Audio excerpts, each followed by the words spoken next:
Welcome back to Atlantic Sports Center, talking wrestling with Atlantic Chem head coach Tim Duff. The Trojans ranked third in the state in Class 2A in the preseason. That was released here this week. Coach, thanks for stopping by this morning. They started practice at 8 a.m., so we talked to Coach Duff a little bit earlier. And, well, the state notices how the potential of this wrestling team, where you come out with a third-ranked preseason ranking. I'm sure you like the respect. How do you like that ranking here this early?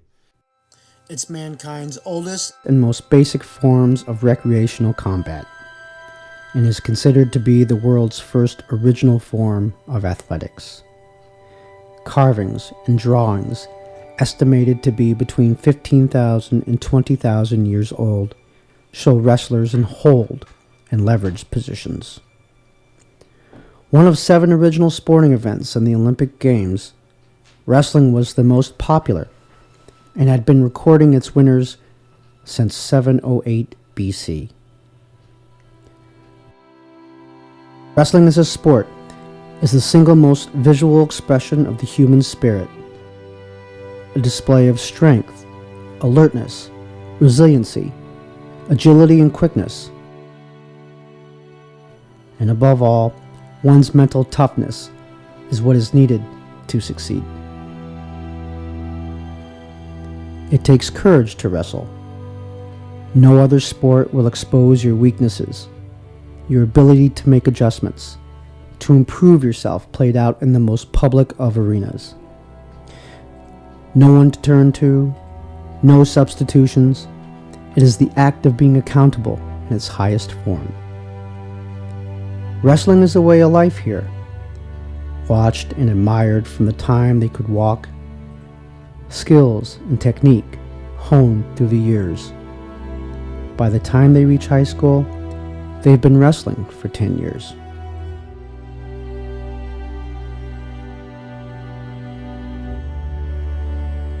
Humility, work ethic, commitment, sacrifice. These are all qualities essential to the sport.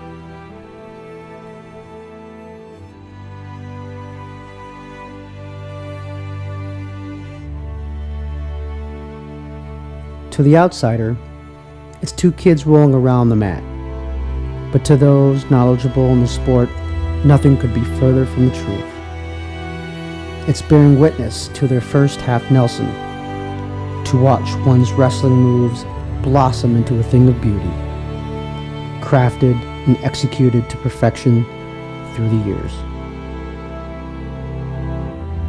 It's fathers and sons, unbreakable bonds bound by events.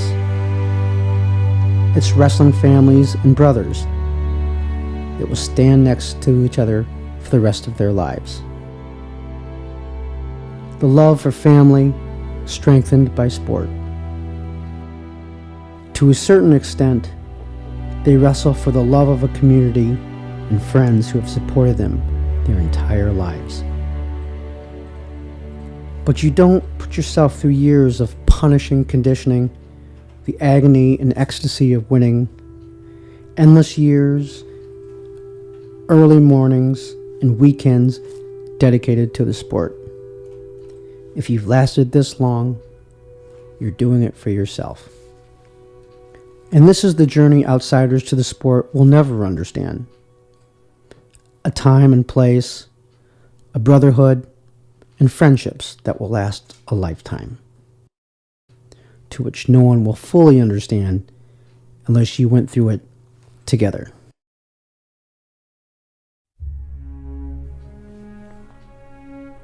Being responsible for developing these memories, these bonds, is left up to the head coach who drives the culture in the wrestling room, builds character traits and philosophies that will hopefully stay with them their entire lives. It's up to Tim Duff and his coaches to lead this effort. Well, Coach, oftentimes upon a team's success, what gets lost is how the team gets there, and part of understanding how they get there is to learn a little about their head coach and coaching staff. And I'll get to coaching staff here in a minute, but first I want to get a little background about yourself for those who don't know. Where did you wrestle growing up, And how did your path lead you to Atlantic? I went to high school at Winterset High School. I was fortunate to wrestle for Gary Christensen, a Hall of Fame head wrestling coach at Winterset, a tremendous man and probably one of my biggest influences in my life.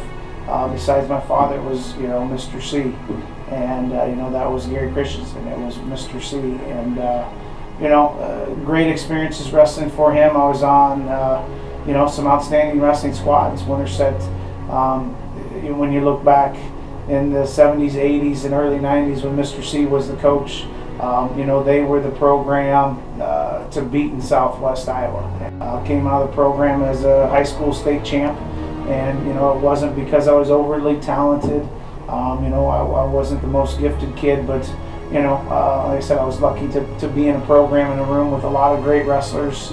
And I was just kind of a product of the room, a product of a great system and coach and just workout partners in the room, and pushed me to become better. You come in and you give all you can every day and get better every day, and we outworked everyone. In my opinion, we were a program that was known. We were going to come out and scrap, and we were going to battle.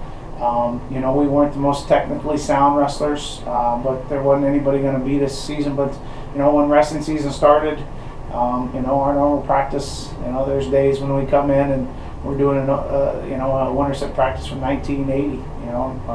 3 6s, 3 2-and-1s in King of the Hill, or 6 6s, 6 2-and-1s, team takedowns. All those things. That's what we did every day. You still do that today?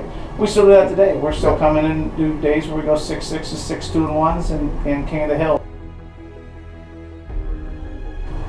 Tell us, after high school, you went to UNI. The great thing about UNI, I met my wife at UNI. We were college sweethearts, and met a lot of my still closest friends. And Coach Briggs said, we really work well with kids, and what do you think about becoming a teacher?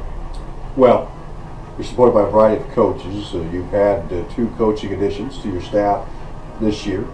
So tell me the role they play in your program and what each brings to your program. That's I say it every year, and I mean it. And I've probably been overly blessed as a head coach throughout my time.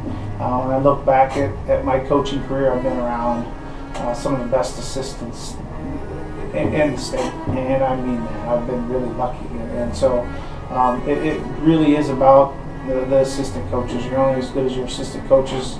They're the guys that are in there day in, day out, working with those individual kids, wrestling with those individual kids.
30-minute go.